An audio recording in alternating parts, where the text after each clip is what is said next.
pleasure in this community to have a Shabbaton with Rabbi Stulberger, Rabbi Wiener, and their Talmidim. And at that time, I mentioned that even though K'nai Hara hopefully will continue, I've known Rabbi Stulberger for a number of years. I am constantly amazed how he has the ability to influence so many people, especially the Talmidim and Talmidos in his institutions. And I think besides the many talents that he has, I think the salient ingredient of which, there are many talented people, but the most important ingredient that Rabbi Stulberger has is his tremendous Avas Yisrael. I think every Talmud, every Talmida, every student in any of his many institutions genuinely feels that he loves them. And I think that that's why he's so successful. Of course, he learned that, I think, from our Rashiv Zeichat Tzaddik Bracha and our Rabbeim. But to see it and to demonstrate and live it is two different things. And I know it not only from my experience of knowing him in yeshiva and being his employee and being, I hope to say, a friend, but also, as I mentioned a couple weeks ago, as a satisfied customer. K'nai Hara Avrohom and Chaim Shalom and Al Kovi all attend institutions which Rabbi Stulberger heads.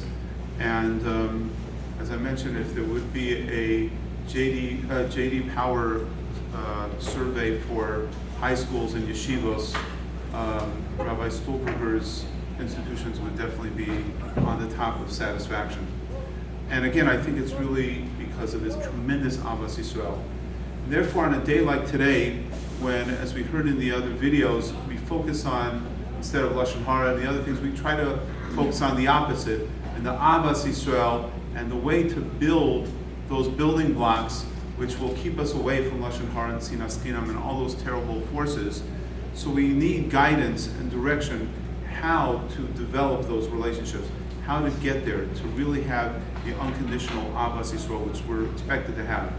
I could think of no person better to give us the building blocks and the direction and how to do it, more than Rabbi Stulberger. So it's really my pleasure and honor to present Rabbi Stulberger.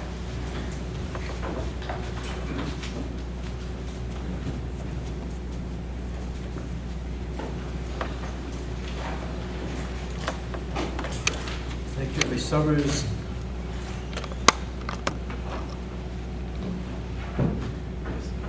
Since we're trying to build on Avos Yisrael, I won't tell you what Sunday I met you with that introduction, but it's truly a pleasure to be here, and I really admire people who can Baruch Hashem on a tinus. It's incredible. It's difficult enough to be able to sit and to constantly hear Divrei Torah and Divrei Soros. It's really a tribute to all of you, and as Hashem, we should be matziach in what this day represents. It's a unique opportunity that we have. HaKadosh Baruch Hu has sort of given us this chance through this day of Tisha B'Av to focus on so many of the absolute essential aspects of our condition,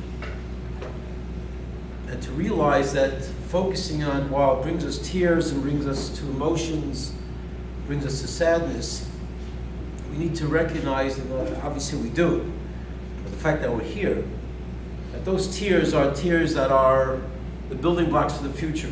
Those tears, the focus on the past and the recognition of what we don't have, is the essential quality of what we have to put together, what we have to create, so that we could have what we ultimately are longing for. That, of course, is Mashiach, the Beis Hamikdash, his Galus HaShechina, Kvod Shemayim,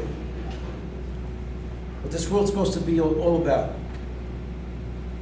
So the opportunity to maybe focus on some of the issues, as Rabbi Summers alluded to, it's a wonderful source, especially to such a choshev olam and such a choshev-based knesses. But I think, like all aspects of Avodas Hashem, there's a positive and negative. Yes, we're going to try to talk about the building blocks, but it is, I think, impossible to talk about the building blocks of how you build Avos Yisrael without a little bit focusing, or maybe very much focusing on some of the implications of lacking Avos Yisrael. If we don't know how critical Avos Yisrael is, it's hard for us to really get mobilized into working on ourselves and realizing, what do I have to do to build this person that HaKadosh Baruch Hu wants us to become, this Avrohom Avinu, this Sari Meinu of our generation. Because we all have that same particular mandate. It isn't unique to particular individuals, particular people. It wasn't unique to Avram and Sarah. They were fulfilling what they saw as their personal obligations based on their recognition of HaKadosh Baruch Hu. When they fully understood what HaKadosh Baruch Hu represents and what the message is and what He does here in this world and what He shows us of Himself in this world, it's about chesed. And it's about love, and it's about unconditional love, and it's about caring, and it's about giving. So it's really our personal mandate. Each and every one of us on our own levels. So what we have to do, I believe, first and foremost, is stop for a minute and start looking at Chazal and just try to internalize some of the messages of what really transpires. Maybe it's pashut, but as we know from Mesilas Yesharim, I'm not going to apologize for saying things that are simple, because we have to reinforce simple things as well. And we have to be reminded of them. And if we stop and we contemplate where we are and what we have suffered from the absence of Avos Yisrael. Everyone, of course, knows the Gemara. We are suffering in this long golus. There are a number of daunting aspects to it. There's one side point that I think we have to recognize in terms of dealing with midos, because sometimes I think we're living in a world where we talk about Beit Adam L'Moko, we can get into a little bit more. Beit Adam L'Chaver is a tougher thing to get into. I want you to a beautiful pshat. The Klal Yisrael was guilty of the three greatest averos in the history of the world, in our Torah. The three worst averos a person can transgress: Gila, Raya, Shvich, Adam, Avodah Zarah, idolatry, adultery, and murder, were actually perpetrated by the people of the first of the Churban Bayis Rishon. The people who lived during the destruction of the first temple actually committed those averos. 70 years later, after the destruction, they're back in their Beis HaMikdash. The second Beis HaMikdash destroyed because of sinas chinam, an expression that we hear so often, because of this blind hatred. Well, maybe I'll just try to elaborate on it a little bit more, but the Beis HaMikdash gets destroyed, the second temple, because of blind hatred, and 2,000 years later we're still suffering, we're still waiting. And we read this morning all of that golus, what that golus represented, and all of its horror, and all of its bloodshed, and all of its torture. And we're still suffering. What's pshat? The three biggest averos, 70 years, and sinas chinam, 2,000 years. And we can certainly argue about the answers, and I'm sure there's more than one. But I heard one very beautiful answer, is because when a person transgresses Gila, Raya, Shvich, Adam, Avodah Zarah, there's just no mistake about it. You know what you did wrong. And when the results of your action hit you right in the face, this is where you are, and this is what you've done, and this is what the repercussions are. Oh my gosh, we wake up and we say, like, I got to change. It's very easy to turn around and look at those averos and say, I got to stop doing them. They're horrific. They represent the greatest level of rebelliousness against HaKadosh Baruch Hu. When you start talking about sinas chinam, if I were to ask, if you go to a random crowd of Jewish people, say, please, anybody who doesn't have Avos Yisrael, please raise your hand. Anybody who's not a good person, who's not a mensch, who's not a nice individual, please raise your hand. I mean, who would raise your hand? When it comes to midos, it's very hard, because we tend to look at ourselves in the mirror and we say, you know what, maybe I'm a little bit lacking here, but I'm a pretty nice guy, and I'm okay. And I'm a pretty nice lady. I do a lot of that. So, and it's not that we're not nice. We could very well be very nice. But apparently, to recognize what's really needs to be recognized internally, of where the improvement needs to be in each and every one of us. This is, again, it's not about looking at somebody else. We're very quick to point the finger. Yeah, if you'd be better, think. But it's all about really. I'm talking to myself, and then I'm just sharing how we have to look at each and every one of us, not to look at somebody else, but really internally, and say, what can I do to improve? So it's not easy, because we tend to deflect when it comes, especially when it comes to issues of character, when it comes to issue of, am I a good person? Am I a giving person? Am I a loving person? Well, certainly we all like to put ourselves in that category, but nevertheless, obviously, there's still room for improvement. And just if we stop for a second and we look at some of the points, Chaim Shulevitz in one of his pieces goes through the power of richuk, the power of distancing somebody, pushing somebody away. Because again, we can be very, very nice, and I'll share with you a story. This is a story. Normally, Pesach Krohn ends his drasha with this story. And I'm not here to argue with Rabbi Krohn, but I'm going to begin a little bit because to me, it's only the beginning of the story.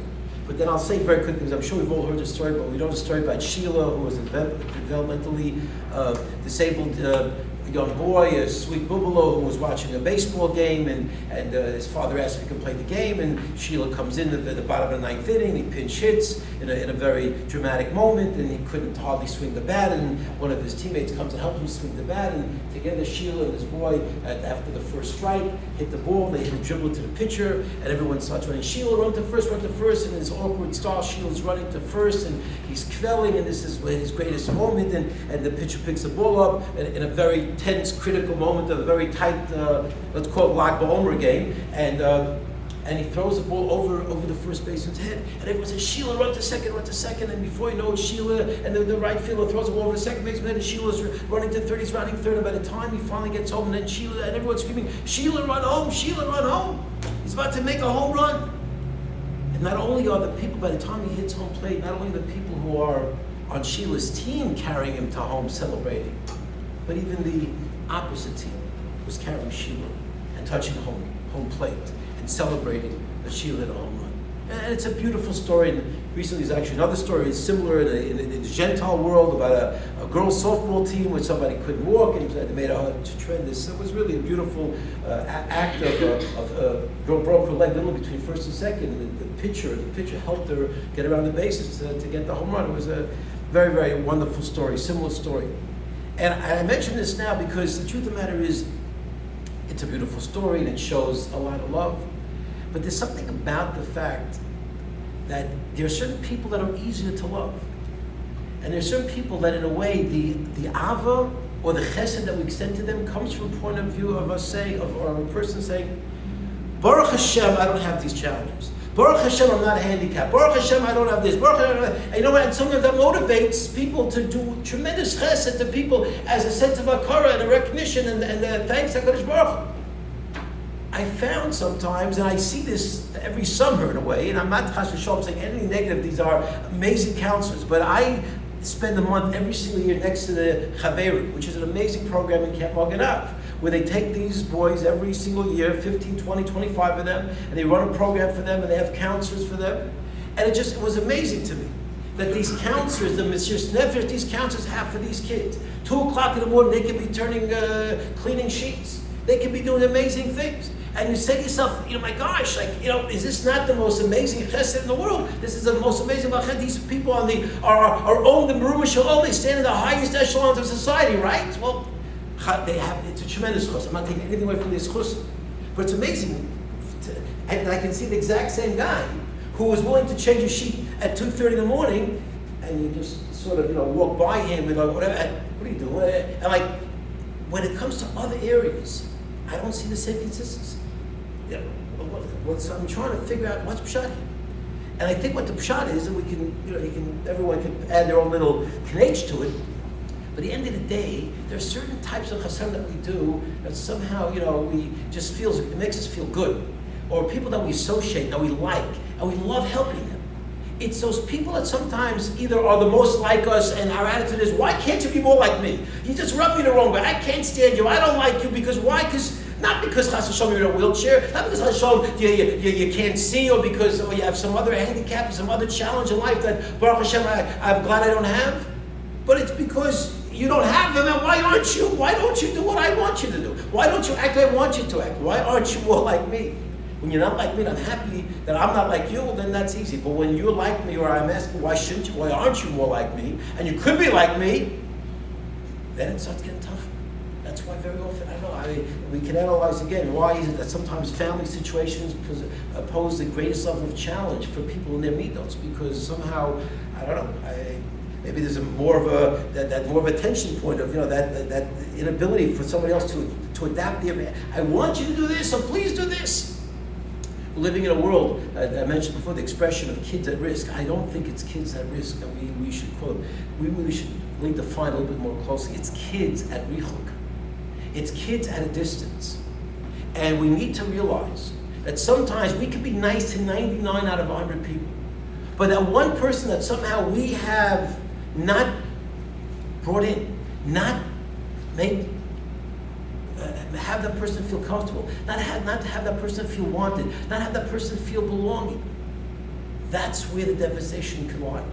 And again, it's frightening because HaKadosh Baruch Hu seems to hold us to a very high standard. When you think about what Klal Yisrael has done throughout the centuries and the amazing chasadim that we've done, and yet these episodes stick out in history as such unbelievably significant, devastating moments in history. When Timnah, a woman who, Avrohom Avinu, was he not the greatest Baal Chesed? Was Avrohom Yitzhak not the most welcoming atmosphere you can possibly find in the history of Klal Yisrael? And for some reason, Timnah wanted to get into that mishpacha, and they would not let her in. And Avrohom would not let her in, and Yitzchak would not let her in, Yaakov wouldn't let her in. And I'm sure on the surface, there were many acceptable justifications for why. But at the end of the day, Timnah felt rejected. And the Chazal somehow labeled that rejection as a basis for what ultimately resulted. Because if she said, if I can't connect to Avram or his family, I will connect to the closest thing to his family. If I can't get into Yitzchak's side or Yaakov's side, I'll go to the other side. And she goes to Esav's side. And she marries Eliphaz.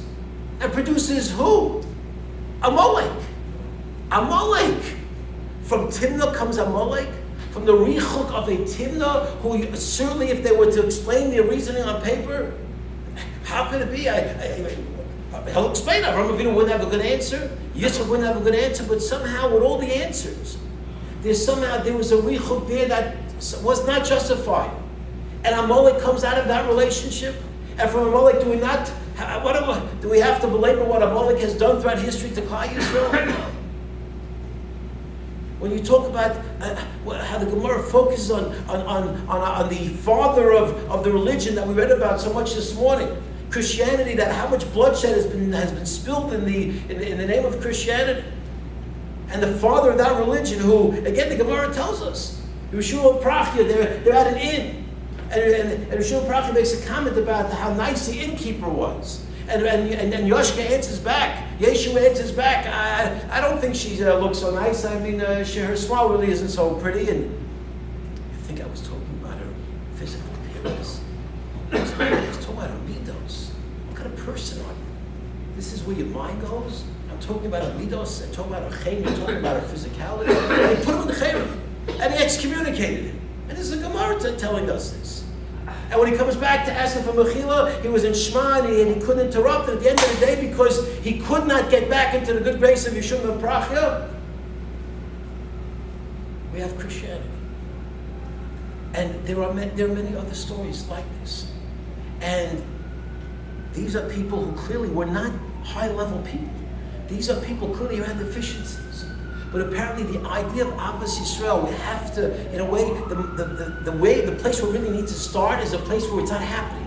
If we have to, in a way, start at a place where is there a relationship that I have right now, which is not so great? Well, right now there is a little bit, and it's not about blame, because these are people, we would have every excuse to talk about these people, and I'm just picking two there, we could pick 5, we could pick 10. We have so many other cases throughout history where Richuk resulted in such devastation.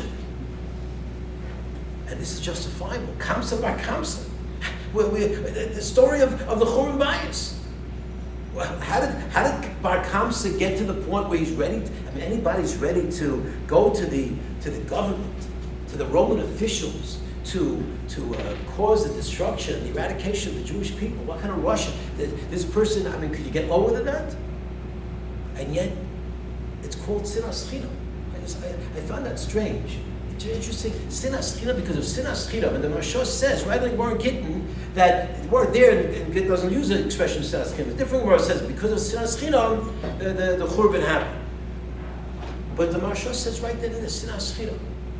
And it made me realize, Sinas Chinam, who's this Sinas Chinam? Maybe this fella had every right. We have a long feud, a long history. I've hated you, you've hated me. You're at my party, get out of here. They want me to be a tzaddik, but why are you calling that Sinas Chinam? What do you call Sinas Chinam? It just struck me.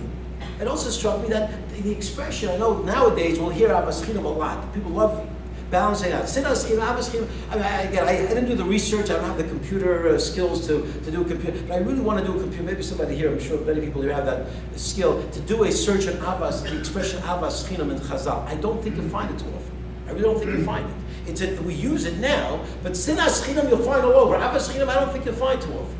And it struck me, the answer is Pasha, I think. I mean, again, we can do the research and find otherwise, but the answer is Pasha. Sinas Chinam, Sinah, is defined as Sinas Chinam. It's not a type of hatred. Hatred is Sinas Chinam. Because when you were talking about another Jew, that's Chinam. What are you hating?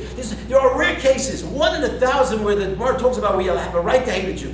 If you witness firsthand a Jew do a horrific avera, which cannot be justified under any conditions, even though you can't talk about him, you can personally hate the person, in the individual. That's non-Sinai. Every other case, the way he talks, the way he chews, the way he speaks, the way he makes a bracha, the way she does this, the way but come on, I don't have right to have my emotions, and I want to stay away. Apparently not. I mean, staying away, maybe you don't want to test yourself, that's a different issue.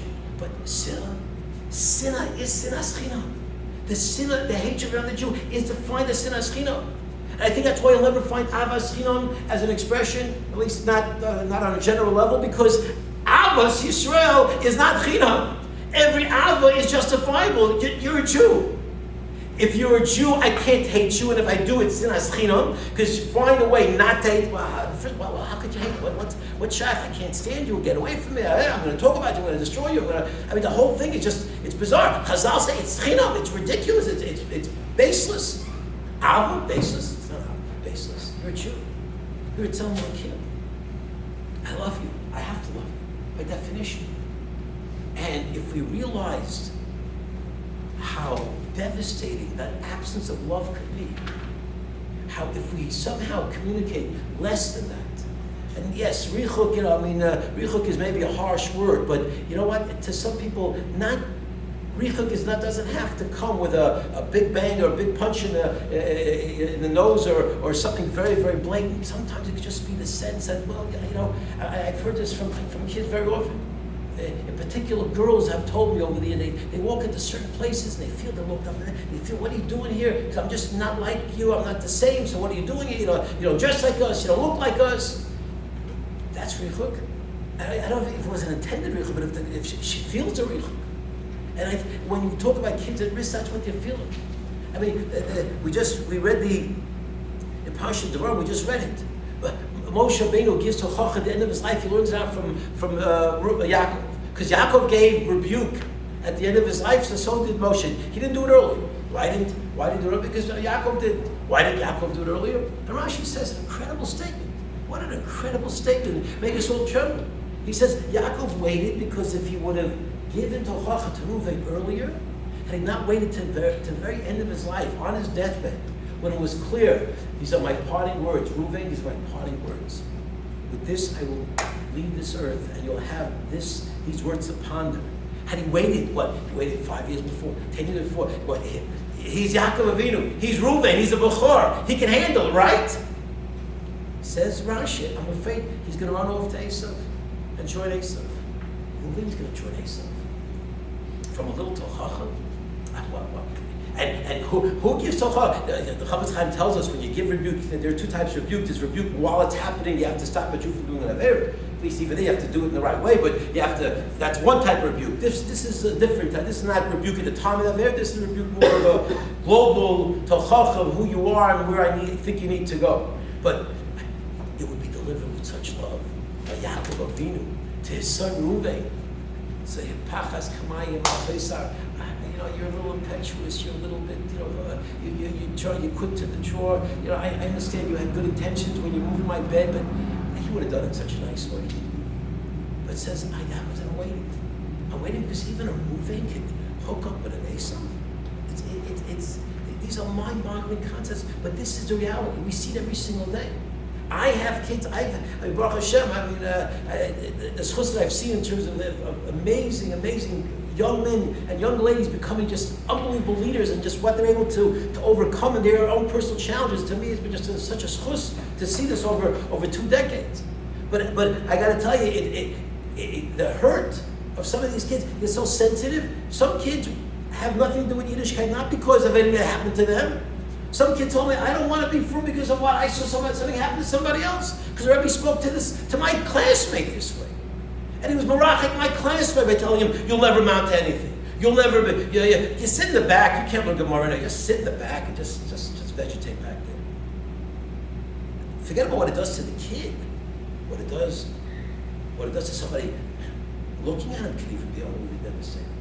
And this is, I mean, again, it's dramatic. I'm picking maybe dramatic cases, but these things unfortunately happen. What I'm saying is, if we begin to realize that my view of the world and my embracing of Klal Yisrael in its totality, completely, not judgment, not judging, not deciding who you are, where you're from. Let me give you the up and down first. Let me first check you out in your terms of where you go to school. Okay, now I can sort of, again, I'm not, remember many years ago, my father, Avrohom, we were walking back from shul in Kew Gardens. Must have been in the 70s. There was a woman in front of one of the shuls, the big crowds. We walked over there, and this woman had a story, one of these crazy stories, had no money, went to an airport with a missing plane, no luggage, and one of these stories that right away you jump to the conclusion, there's something going on here. There's something's not kosher here, and it was so interesting for me to see the contrast of my father, a survivor, and a European, whose attitude is, the Jew said, I need help. You ask questions like, you need to be taken. Yeah, his attitude was, this woman's got to come home. We got to take care of her. I'm not judging at somebody who said I don't want to do that in today's world. It's pretty crazy. It's so sad that we have to sit there and what's going to be, what is she really, what is he really? You're right. We're living in a crazy world. So I'm not saying what the psakolach is. Ask a Rabbi what to do in those situations. But it's just a natural emotion that we have before we look at somebody to think if we're starting to put the person in this box or that box and checking them out, there can be no room for richuk. And I think when we start realizing that even the lack of embracing is ultimately a richuk on one level or another, we realize how devastating that is. It becomes so compelling for us to develop this avon, to work on this avon, to see the world in a different way, to realize this is what HaKadosh Baruch Hu wanted. It's so amazing. I mean, you think about Midos. I don't know what happened. Maybe once I'm up here, I'm going to be a little bit on my soapbox. I'm just going to take a 2-minute. But I don't know where it happened. I don't know where it happened in Klal Yisrael that the Adam Lamoko, that's the core. That's the essential part. That's really that's the nitty gritty. The Adam Lamoko, that's real nice. It's really nice. That's like beautiful icing on the cake. I'm not sure what happened. But somewhere in the system, it seems, in my mind, what I'm seeing is that what the communication of the Masorah to our children on the level of the Makom, Averos, mitzvahs that pertain between man and HaKadosh Baruch Hu, that's non-negotiable. That's it. That cannot be in any way altered, maneuvered, compromised in any which way. But on Chavero, that's where it's nice. I mean, this is what I sense, and I don't know where it came from. Because when you look at Chazal, you look at history, the devastation comes more from the Olam L'Chaver than Olam Makom. The Olam Makom, it's easier to do tshuva from the Olam Makom. The Olam L'Chaver, you're going to track down every single person you spoke with Shar about. You track down every single person you once gave the wrong look. It's impossible. And I see. We see from looking at Chazal in scoping Jewish history, the devastation, the calamities that befell Klal Yisrael were much greater when they connected to the issue of Be'elam L'Chaver between one Jew and another Jew, as opposed to between a Jew and God. So clearly, any attempt to say that there's Baruch, I love you, but I don't your children, I'm not so sure about. Can imagine, I've said it before, can imagine going over to somebody, to a parent, saying, I love you, Mr. Schwartz, Mr. Friedman, I love you so much. I just want you to know, last night I saw your son, I kicked him in the stomach, I punched him in the nose, and I broke his foot. But I love you so much. Take a walk, what are you, get out of here. I do love you. HaKadosh Baruch Hu says the same thing. You love me? You talk to me about love and you shuckle away 1,000 miles an hour. It's gewaldig. I'm shuckling away. I love HaKadosh Baruch Hu so much. I'll do his mitzvahs. I'll do every chumrah in the book. I'll take every mitzvah. I'll find the Chazon Ish Yashir and the Brisker sheet on every mitzvah in the book. But HaKadosh Baruch Hu says, what are you doing? What are you doing? When you think you're impressing me with your little lamakom, when you haven't taken care of my children? My children you're ready to ignore? My children you're not ready to focus in on? My children you're ready to step on or not step on chas v'shalom, but just a little negative look, a little like, what are you doing here? A little, like this shul is, not for you, or this school is not for you, or this community is not for you. This is what's happening in some annals, in some places, and it's devastating. So I think we have to, to begin to realize the devastation and to realize if this is what happens, so I have to look at every Jew differently. I have to see every Jew as a Semel Akim, the way our Chazal mandated us, the way the Torah mandates us, the way our tzaddikim and tzaddikim did. They looked at every Jew in a unique way. We had a Rabbi Baruch Hashem, Rabbi Summers and I was Zochet at Rabbi. He looked at a Jew, no matter where he went, he saw the unique quality, the Yiddish neshama, and this permeated his very being. There was not a judgmental bone in his body. I don't think it was a judgmental chromosome in his being. Yid, you gotta do what you can. A Jew needs our help. You gotta do what you can. It's a Yid. I don't care what, where, denominations, this affiliation. I don't care. But there's even actually a prerequisite to that. There's an amazing pshat I saw after Acha Kamocha. We all know the pasuk, love a fellow Jew like yourself. What's this Kamocha business? Kamocha? Do I need to have it? Love your fellow Jew. What a Kamocha? What's this? What, you're limiting the love? Yeah, only like yourself? You can't love your fellow Jew more than yourself? And I saw a pshat that's in today's world is a critical pshat. It's mamish, it rings so true. And one of the Farshim says, you can't love a fellow Jew if you don't love yourself. It's kamocha because that's a prerequisite. You have to know who you are first. You have to have a sense of your greatness, your inner potential, your unique ability to contribute to Klal Yisrael. If you don't have a sense of self-worth, which in today's world, again, is such a rare commodity. If you ask me, again, just from my position where I am dealing with teenagers, you ask me what's the number one issue confronting teenagers today? On a personal level, it's self-esteem. It's for some reason, I don't know what happened, I don't know if it's in the water, maybe the doctors, they can tell us what's going on, but somehow, what was taken for granted 50, 60, 70 years ago today, for a kid to feel that they can do anything, I don't know where it comes from. I can't do this, I can't do that, and all these disorders, all these craziness, it comes from I need affirmation, I need to feel that I'm worthy. You need to feel you're worthy. You're an amazing person. Look at you. You're 15 years old. You have everything in front of you. You have a Yiddish neshama. You have amazing qualities. You feel inadequate. Somehow we're not giving over the sense of how worthy each and every one of us is. B'shvili nivrolam. The sense of self-esteem is so critical because if we are, in a sense, facing every single day with a sense of apathy or a sense of just dreading the day because somehow I'm not good enough and I can't accomplish and I can't do what I need to do. That's a problem because the Torah has got us to that point. We are absolutely entrenched in the clutch of the evil inclination, and we're done for. So, first and foremost, we have to get back. Again, we've been very blessed. We come from I consider probably everyone here a Talmud of the Chavetz Chaim Yeshiva because you've been visited so often by the Yeshivas at Tzal over the years.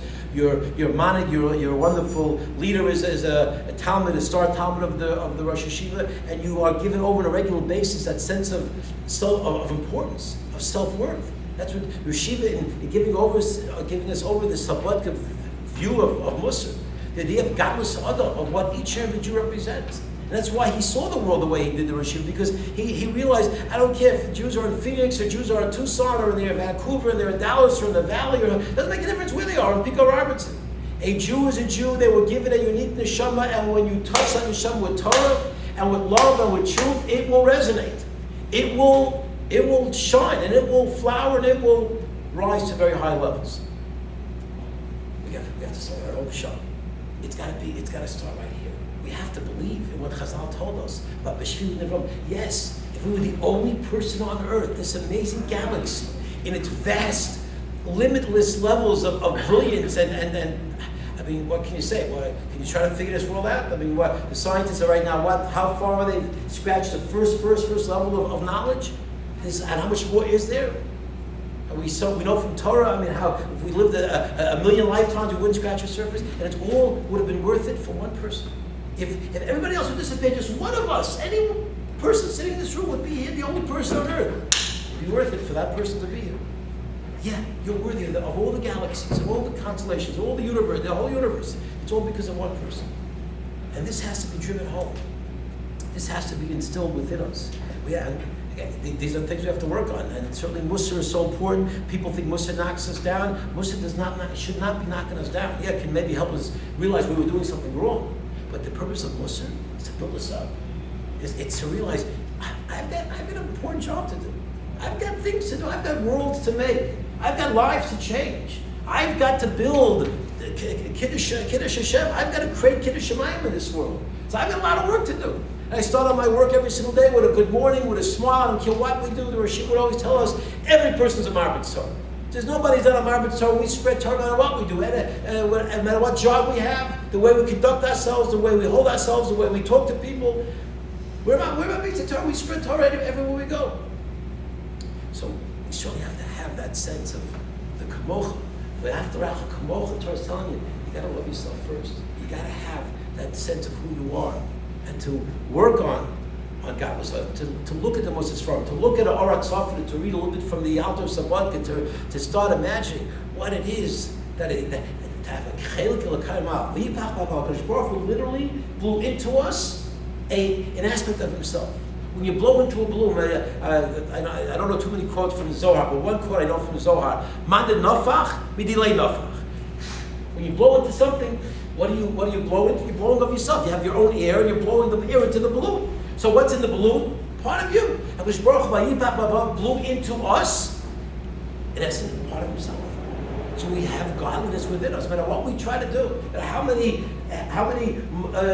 mud piles we can run into, it will never ever cover up and erase that. We can try to cover it up, but it'll never eradicate the chelik l'kayma. The godliness within us can never be removed. That's why when Yom Kippur and Rosh Hashanah comes and we're not so far away and we want to whiten ourselves, it's relatively easy because it's there. It's like taking a shower, just wiping the mud off and the dirt, and right away we're back to, because we are pristine. Our inner core is pristine. That's a very critical aspect. Once we have that sense of who we are, well, then everybody else takes on so much more importance. If we're nothing, why should anybody else be something? I'm nothing, you're not, we're all nothing. So you step on me, I step on you. It's okay. It's one self-effacing, lack of self-esteem convention. Chas v'shalom. Okay, I love myself. I realize my self-worth. I gotta love you because I know your worth. You can change the world. You're special. You're holy.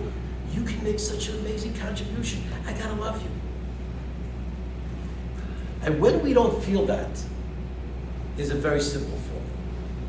The building block, I guess the ultimate building block, and this is the day-to-day grind that we have to go through. And you've heard, I'm sure, many times over the course of different shurim and shuzim that you hear, but we know that ahava, love, v'after acha comes from the word hav. You've heard it many times. It's about giving.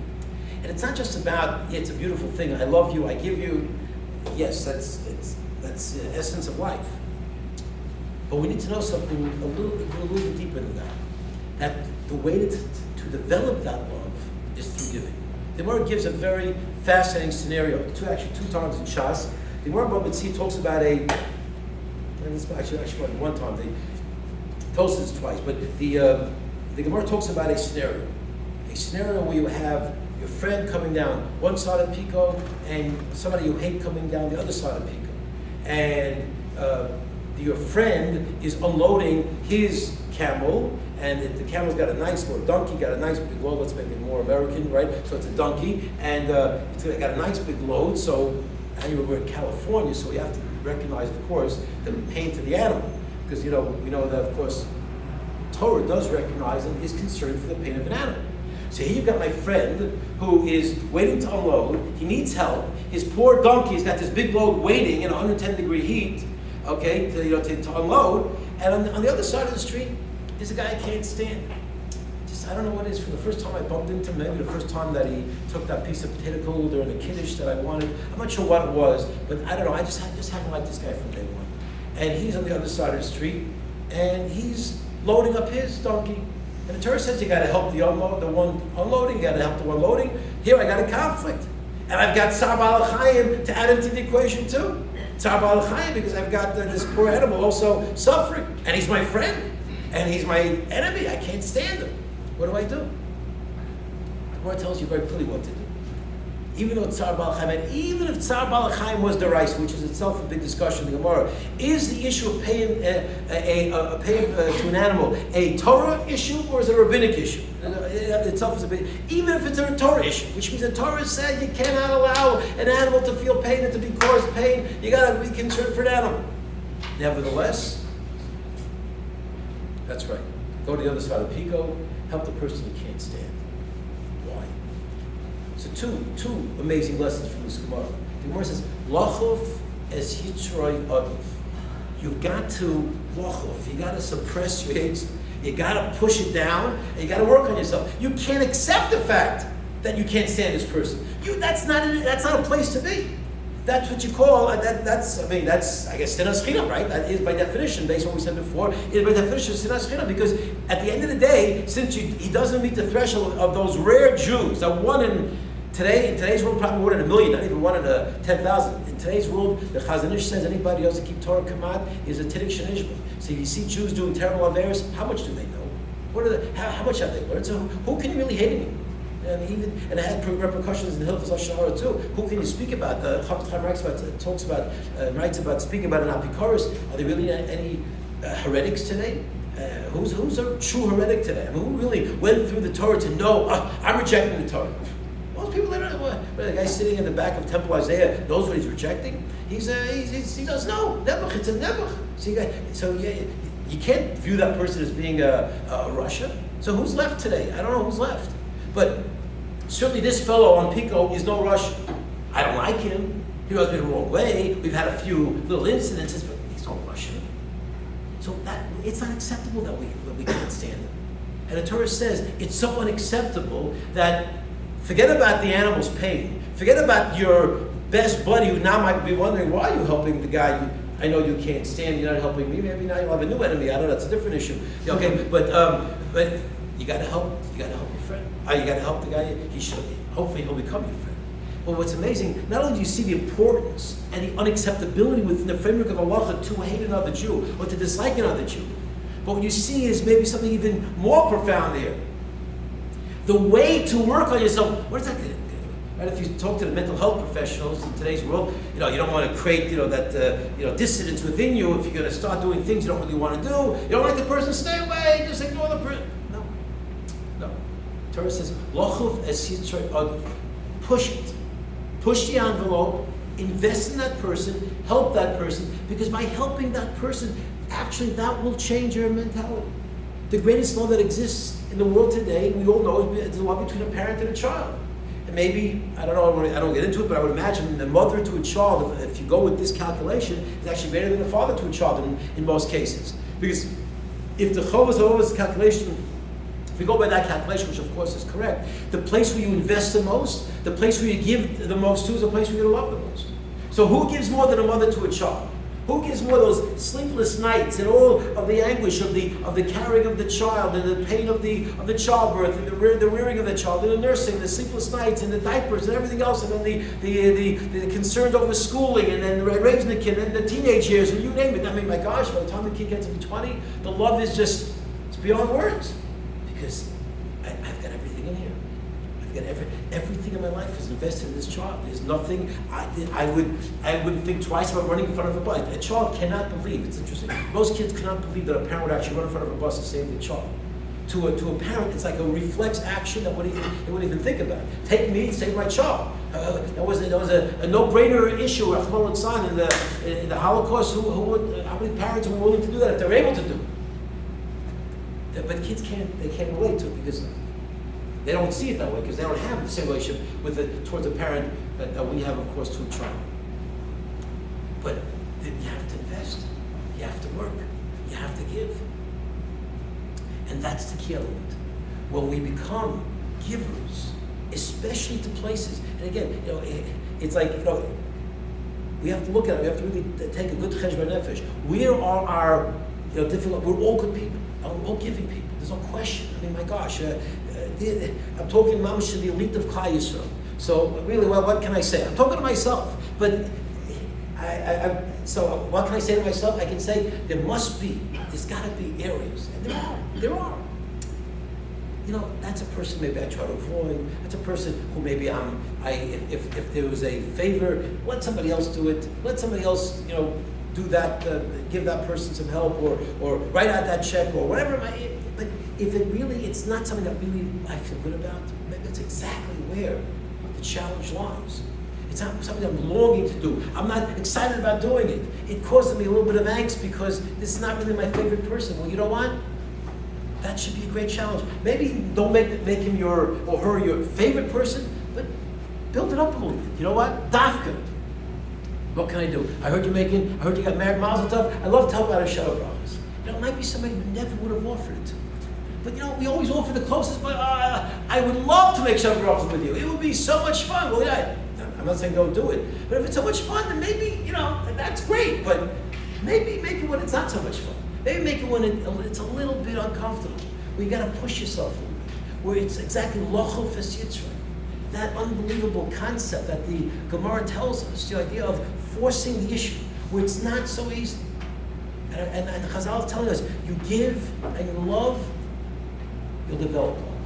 You go through the motions of giving. Obviously, you can't go back home and regret it that you ever did it. That's not a good level. But you feel good about it. You won't regret it. You'll feel good about it, and then you'll realize, my gosh, that person's not so bad. One of the things that I've used over the course of time, when I have somebody who I find as a challenge, I try to picture that person going home to their mother, and everybody to their mother's a book. So all I got to do is work on me looking at a person like that person's mother looks at that person. Because come home, you're so sweet, I love you, I see all your virtues, right? We're very discerning with somebody else's shortcomings. We're great at our virtues, and not so great sometimes with somebody else's virtues. But to a mother, to a child, my son can do no wrong. My little girl can do no wrong. She's an angel, right? I don't see it that way right now, but you're right. So you know what? Let me try to get into her mind frame. What does she see that makes her such a beautiful little angel? You know what? And I'll start working on that. And I can start seeing it that way. And through giving and through redirecting ourselves, this is critical. Because everywhere, God forbid, where there's richut, rachman son, where there's an absence of this embracing attitude that Klal Yisrael needs to have, that's where the problems lie. That's where they are out there. We can interview them one after one. Baruch Hashem, I think as kids at risk go, or kids at richut go, we're doing pretty well, but we have them. They are here, and they become adults, and they're probably adults already in their 20s and 30s who are in that situation, where they don't feel comfortable, they don't feel happy. We don't know how far they've gone, but there's a lot of anger, a lot of hurt, a lot of pain inside. But certainly, we walk the streets of the East Coast and some of the big cities. It's horrific what's happening. And what has to happen is we have to be educating from the ground floor, from the first step up, this idea of this universal view of the Jew. We've got, I know it sounds a little scary, but we can't start saying, hey, when you tell her, some people ask about certain, even in Beis Medrash, you ask about, the different conflicts sometimes in Jewish people, in different groups, in different sects, and they start, asking me questions, and I say, I'm not going there. Yeah, maybe are there people doing something wrong? Maybe we disagree with certain ways of conducting a certain group within Klal Yisrael. Maybe, but I'm not going there because start focusing on that right now is only going to allow a person's mind to go, there's another Jew I can say he's not doing it right. She's not doing it right. They're making mistakes. They're this and they're that. You know what? We got enough of that. We have to, because we can't possibly, we're not on a level to internalize a difference in a way where we're going to come out enhanced by it. When we hear differences, when we hear you can't do this, you don't talk to that, you can't live and you can't go there, rules we have to have. But somehow we have to communicate that universal view of the Jew, that the Jew is a person you love. That's the automatic response. You love a Jew. You You create guidelines for yourself, you create rules for yourself, you do certain things, you can't do other things. Absolutely. But the general, immediate attitude has got to be that I love another Jew. And that's what we have to communicate. And that's what the Torah demands. I'll leave you with two Chazal and then one beautiful Kalbach story. And just to drive home this point, that this is not something that's coming from anybody but Chazal. The Ramban says on the pasuk of Orash Loyokim is Divrei Torah Azos. We have this serious pasuk. Cursed be the one who does not uphold this Torah. Pasuk in Kisavo. And the Ramban says, he quotes Yerushalmi, what's he referring to? And his words are that you can have a person who's a tzaddik gomer. A tzaddik gomer, I prepared for him just so I could use it right when I need it. He says, Beis HaMelech, the leadership of Klal Yisrael, they have the ability to uphold Torah and to build up Torah, and those who are not learning it. V'afilu hayu tzaddik gomer. Listen to the words of the Ramban, incredible words. Even if this person was, think about what that means. For the Ramban to say somebody's a tzaddik gomer, that's a serious Jew. That's a very serious Jew. That's somebody who's got it down pat, knows Daled Chalkei Shulchan Aruch, knows all the Sifris, knows all the Toseftas. He's a tzaddik gomer. That's not a loose word that the Ramban would use, or the Yerushalmi would use. He was a tzaddik gomer b'maisav. In his actions, he was perfect. But he had the ability to uplift those Rishoyim, not fellow tzaddikim, not in between Jews, Rishoyim. He calls them Rishoyim, who are not following the Torah. But I had an opportunity. I found an opening. I could have done something. I could have said a nice word. I could have maybe invited the person over to my house. We could have had a cup of coffee at the coffee bean together. Something could have happened. I had an opportunity. It was right there for the taking. And the person, the leader, the potential mashpia, the one who has the ability to influence, didn't take advantage. Hareza Ora. Such a person, chas v'sholom, is in this category of being cursed. Rachmana litzlan. And the Das Kenim also says in Emor, in the pasuk when we talk about taking the Dalet Minim, what a beautiful chazal. Das Kenim quotes a medrash, and he says that we take the four minim, many allusions to what the four minim represent. But he has a pshat that the four minim represent four different types of Jews. And the fourth Jew, the Esrig, is the top of the line Jew. He's got Torah, he's got Midos, he's got Mitzvot, he's got it all. The Arava, I guess Arava is the least expensive. Even nowadays, Arava is the cheapest one, right? So the Arava it's not in the man, right? And it represents a Jew who's got no Reach HaTorah, no Mitzvos, empty. He's an empty receptacle with nothing in there except that amazing Yiddish neshama that somehow, when sparked properly, could fly to the highest echelon. We don't have time to talk about that, but that's an amazing shuz in its own right, just that concept of what a person can do in a matter of seconds. But he says, you have the ability. He says you have to take these four. He says the Das Kenim. You take these four and you bring them together. Why? To teach us. Remez, She'en HaKadosh Baruch Hu Misratzil Yisrael. HaKadosh Baruch Hu will not ultimately give us a thumbs up. We're not getting that thumbs up yet. Ad Shi'ukulom La'aguda Achas.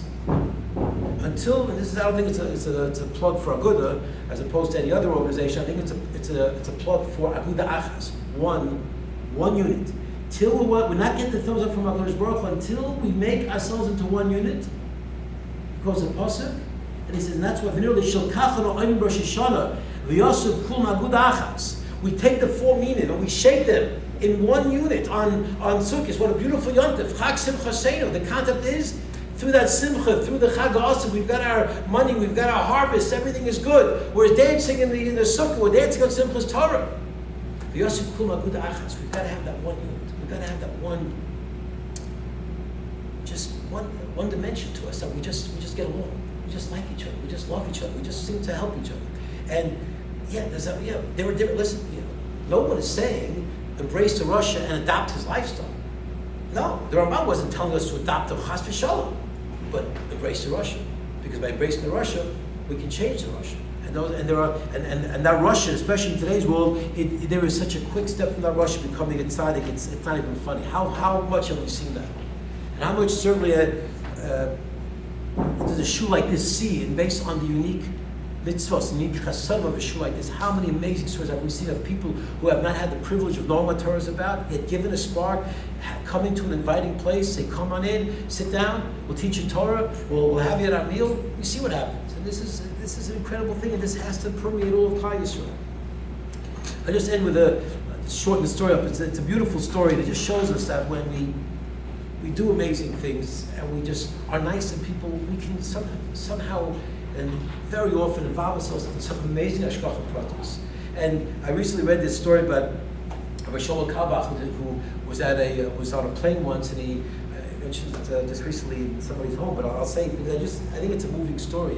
He noticed that the stewardess on the plane was extremely kind, very, very nice. And he said, I'm going to go to the back of the plane. I'm going to give her a nice word, saying that I've seen many stewardesses, but like the Yeshua Prachi story, very special in your midos.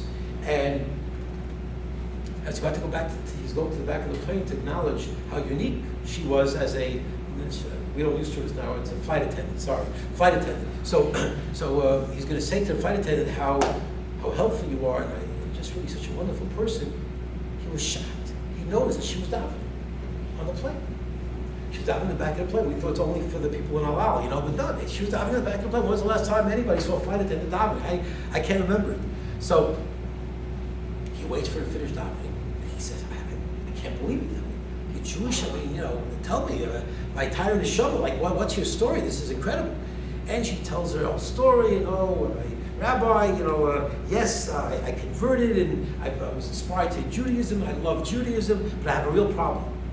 What's my problem? I have a fiance. We love each other, but my fiance's father is a survivor, and he adamantly says, under no conditions can my son marry a convert. In my mind, a convert is the same as a non-Jew. I don't consider conversions. It's got to be Jewish by blood. And even though I personally am not religious now, I'm a survivor, and I've disavowed any connection to religiosity, but that's my last stand.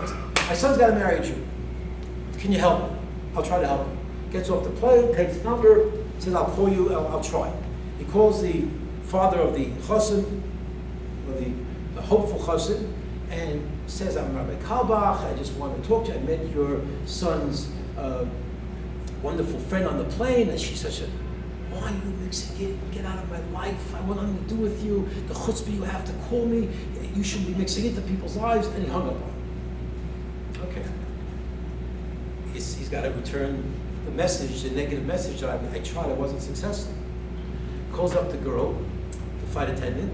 She wasn't home. Her father picks up the phone.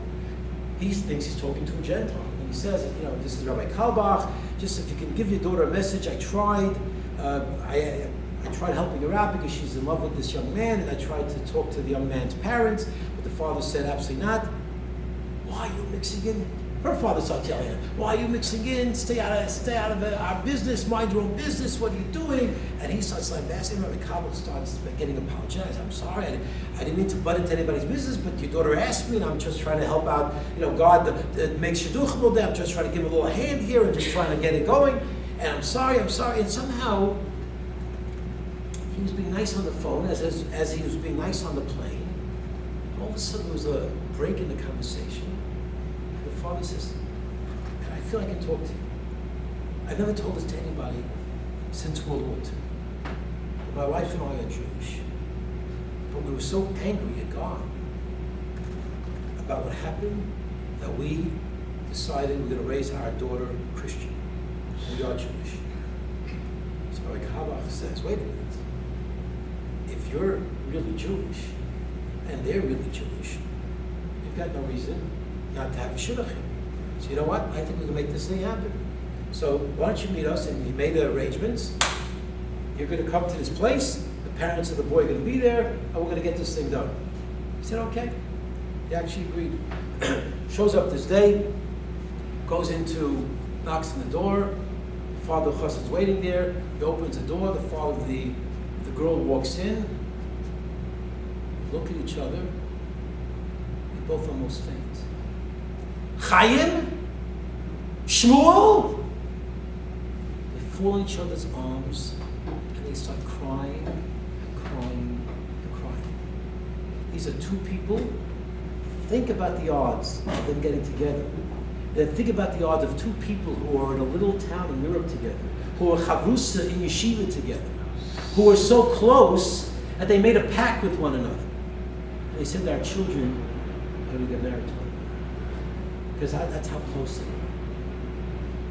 And here's a man who goes over and does a nice thing to say, I think you're a very nice person, thank you for your service. Something nice leads to such an incredible hashgacha pratis, such an incredible, I don't know the end of the story, what happened with them afterwards, and I guess it would have been really nice if we could say that they're all now with everybody's from and everybody, who knows, Bez Hashem. But what an incredible story. What incredible, that itself, to get these two people together, to allow them to. This is what happens. When we do nice things, we will find HaKadosh Baruch Hu start sending chasadim our way, start sending bracha our way, start sending amazing hashgacha pratis our way. HaKadosh Baruch Hu is mezaka ayidei zaka. So people are into helping the downtrodden, helping those who are maybe not the popular ones, maybe the ones who maybe not everybody else is jumping on the bandwagon to help. Those are the ones. Maybe somebody who truly does a little bit rub us the wrong way because after all they do chew a little funny, or they're not Laker fans, they're Clipper fans. How can I be friendly with a Clipper fan? My gosh, it's against my every principle. You know what? I got to start working myself. I have to start making friends with some Met fans. That's what I have to do. I've got, we all got to work on our weaknesses. But if we can do that, and we must, at the end of the day, we must. This is the Osam Kula Aguda Echos. HaKadosh Baruch Hu, it's not. It's right there. That's the kid. In a HaKadosh Baruch Hu Misratza in Israel. And that's chus, and there's chus in a place which is really the Shemut Teferes Aguda Achas. Bez Hashem, the unique Aguda we find when we walk into this special shul, Shabez Hashem spread throughout all Israel. All of us can look at every Jew with such love and such reverence, such respect, and such understanding. Go, Kamocha, that I too can make my gift. I love myself, and if I can love everybody else. If we realize, Bez Hashem, we can eradicate the richuk in the world and only work with kirub, bringing people closer, and that's chus, Bez Hashem. We'll see the end of all suffering. Amen.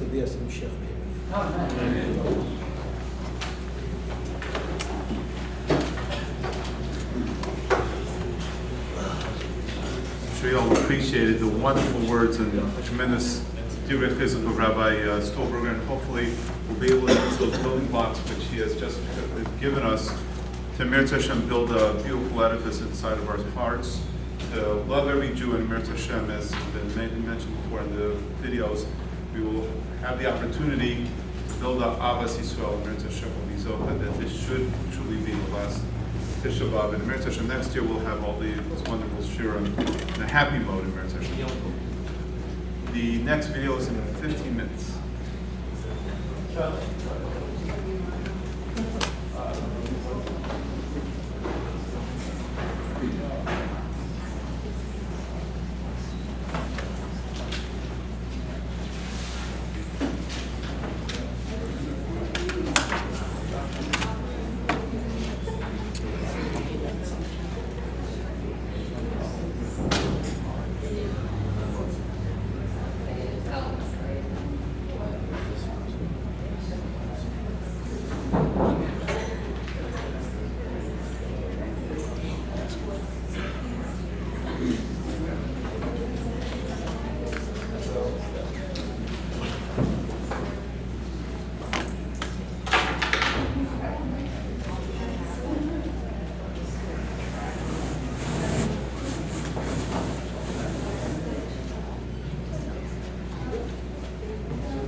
Otherwise, I have to do a research.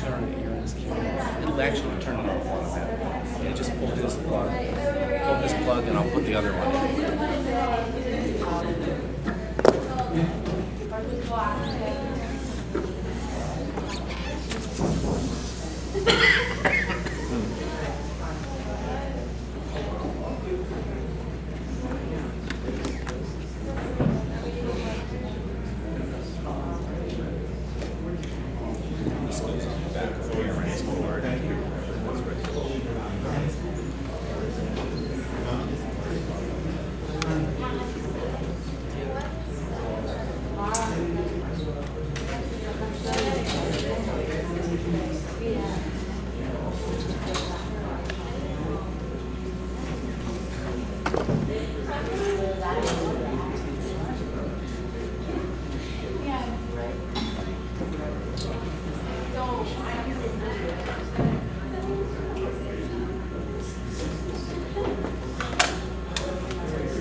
You're the only person.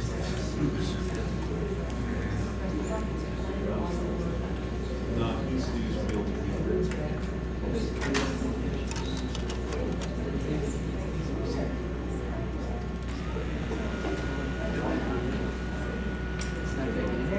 Scheduled to start at 4. I just heard 15 minutes, so I'm gonna just test it, make sure it worked as it did before. Yeah. Oh yeah.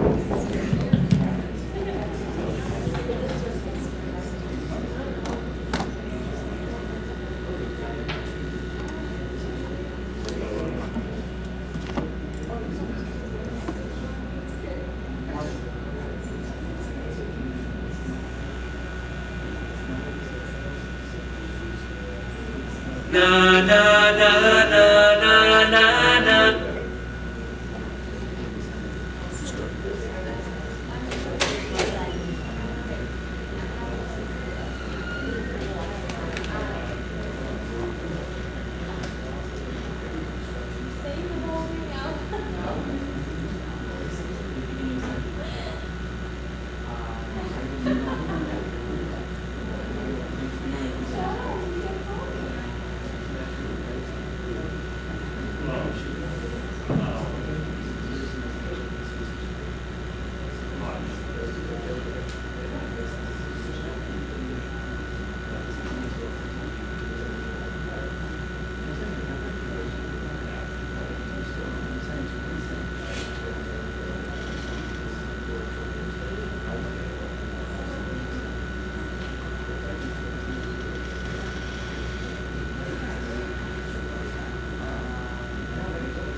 show?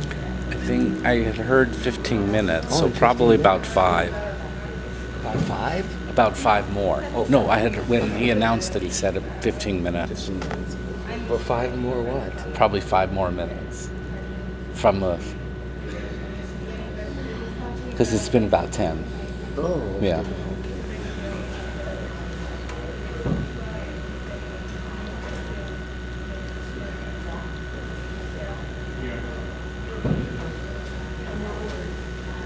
Nice maybe if they could make some cartoons instead of just Oh. live rabbis, but some cartoons of these points that they're trying to make. Mhm. But maybe Tisha B'Av, maybe they feel it's not appropriate to have a You mean- cartoon on Tisha B'Av. You know what would be effective as well?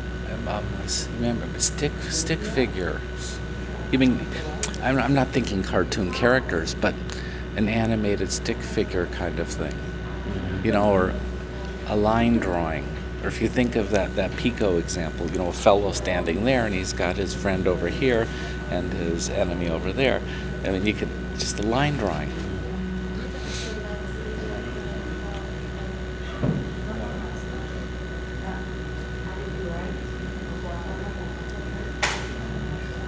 Aaron's camera's still on.